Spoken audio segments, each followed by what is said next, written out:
today we will present our material. The subject is linguistic varieties and multilingual information. Before that, let me introduce my team. I am Ciculandai and my friend. I am Nabila.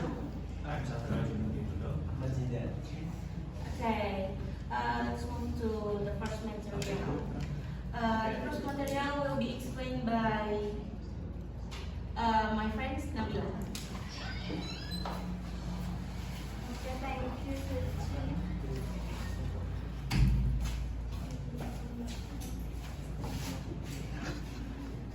So, our material is language varieties and multilingual nations. So, language varieties is referred to different forms of language used in society, such as dialect, registers, styles to different language. Jadi, language varieties ini merupakan ragam bahasa yang ada dalam satu masyarakat dan biasanya itu muncul karena adanya faktor sosial, status, ataupun sejarah. Sedangkan multilingual nations are countries where more than one language is used in daily life. Jadi, multilingual nations adalah negara yang menggunakan lebih dari satu bahasa dalam kehidupan sehari-harinya. Contohnya, misal di India itu masyarakat India itu ada yang menggunakan bahasa Hindi dalam kehidupan sehari-harinya, ada juga yang menggunakan bahasa Inggris dan bahasa-bahasa daerah lainnya yang ada di India. Kemudian kalau di Indonesia itu lebih banyak lagi. Di Indonesia itu masyarakatnya ada yang menggunakan bahasa Indonesia, ada yang menggunakan bahasa Jawa, ada yang menggunakan bahasa Sunda dan bahasa-bahasa daerah lainnya. And then there are 4 types of language varieties. The first is vernacular languages. Jadi vernacular languages ini local or informal languages, usually mother tongue and not standardized, used in daily life, and then they function as markers of identity and solidarity.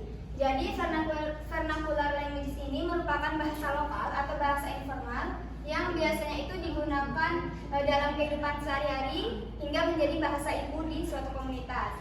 Nah, contohnya kalau di Indonesia itu ada bahasa Jawa, ada bahasa Sunda, ada bahasa Batak, dan bahasa-bahasa lokal lainnya yang ada di Indonesia. Kalau di UK itu ada bahasa Cockney, dan kalau di Chicano communities in US itu ada bahasa Spanish. Kemudian untuk karakteristik of vernacular languages, the first is not assumed or not standardized. Jadi vernacular language ini bahasanya itu tidak dibakukan atau tidak distandarisasikan. Dan yang kedua itu ada local language, usually mother tongue. Seperti yang sudah saya bilang tadi, vernacular language ini yaitu bahasa lokal yang menjadi bahasa ibu dalam satu komunitas.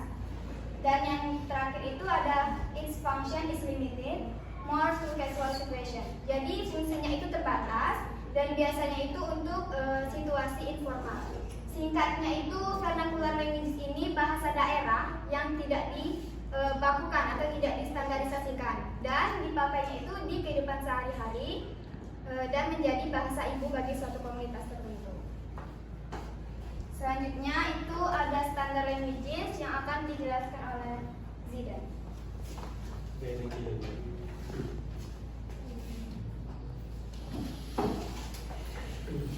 Okay, right. We have already known about vernacular language. Vernacular language, it's informal setting, but it's different from standard languages.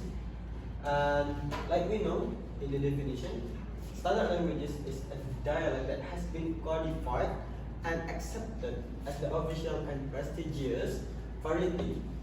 And this standard language is different from a vernacular language because standard language is written, taught in school, used in government, law, media, and education. Jadi, standard language itu adalah dialek yang telah dikodifikasi dan diterima sebagai bentuk ofisial ataupun prestisius. Ada yang tahu teman-teman prestisius apa? Tidak. Bentuk yang dihargai lebih gitu. biasanya sesuatu yang eksklusif. Contohnya? Bahasa ini tadi varietas yang kemudian dia tuh menjadi prestisius. Nanti saya jelaskan kenapa. Nah, biasanya juga standar language ini sudah ditulis, diajarkan di sekolah, kemudian digunakan di pemerintahan, hukum, dan media. Let's see. Okay. After that, the characteristic. Let's see.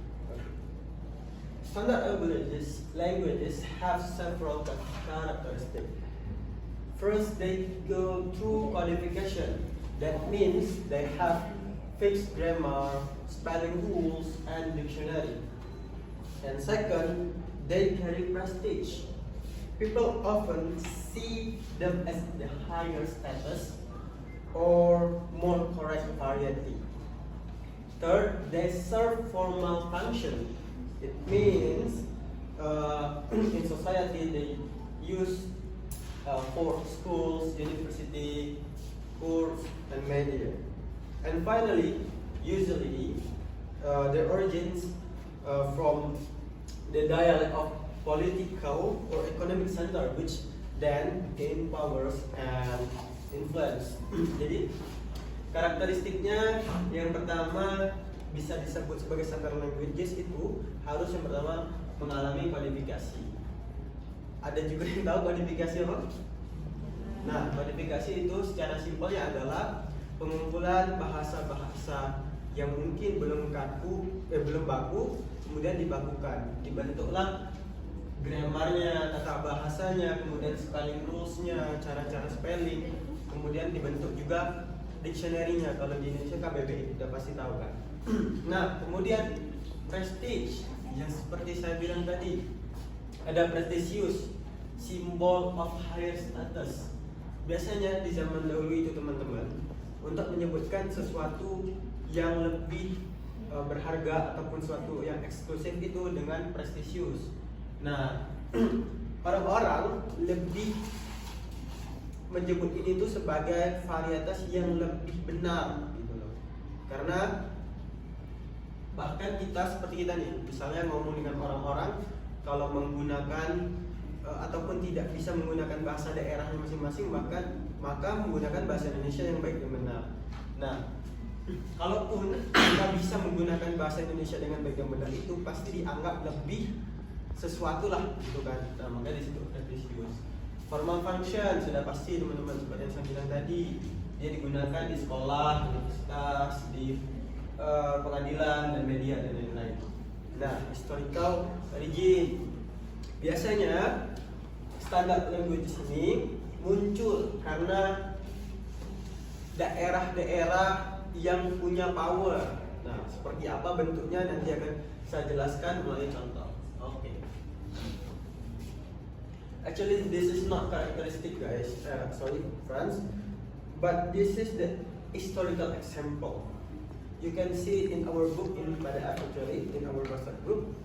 First, in English, the standard variety mainly come from London, Oxford, and Cambridge. These areas were the center of academic, government, education, and trade, like I said before. So naturally, the way of speaking gained more attraction and influence people. Then in 1476, Caxton or William Caxton set up the first printing press in London. He had to choose which variety to print. By selecting the London dialect, his books spread this form of English across the country, and over time it became a standard language. Nah, di sini adalah kata kuncinya teman-teman untuk memahami standard languages. Yang pertama, di Inggris sendiri standard language itu muncul pada awalnya di London, Oxford, Cambridge. Kenapa demikian? Karena area ini adalah dahulunya sampai sekarang mungkin itu adalah pusat dari pemerintahan, edukasi, dan perdagangan. Kemudian pada tahun 1476 William Caxton ini punya ataupun membentuk printing press, maksudnya itu mungkin membentuk berita, koran dan lain-lain pada saat itu. Nah, jadi dia tuh harus memilih salah satu dialek yang paling banyak digunakan oleh orang-orang. Nah, pada saat itu William Caxton memilih London dialect. Dari situlah London dialect itu mulai dikenal orang, kemudian gain influence tadi, dan kemudian baru dibentuk sebagai standard language. Nah, itu adalah bukti standard languages itu berasal dari tempat yang punya powerful gitu loh. Karena di London ini tadi kan adalah pusat perdagangan gitu, itu kan otomatis banyaklah orang-orang di situ. Nah, itu dari segi perdagangan. Kemudian di Perancis sendiri, Perancis juga punya banyak bahasa teman-teman. Tapi yang dipilih pada saat itu Paris dialect. Karena apa? Karena pada saat itu Paris adalah pusat politik dan budaya dunia. Kemudian di Italia ini berbeda lagi teman-teman. Karena tadi ini perdagangan, ini tadi pusat pemerintahan. Nah, yang ini itu Italia itu berasal dari penulis. Dulu tuh ada penulis yang terkenal seperti Dante, Petrarch, Boccaccio. Nah, kemudian ada ini Accademia della Crusca. Seperti itu. Kemudian eksklusivitas mereka itu naik level, sehingga orang Italia menggabungkan ini, kemudian membentuk tadi yang saya bilang tadi, spelling rules, grammarnya dan lain-lain itu menjadi bahasa Italia tersendiri. Nah, Bentar.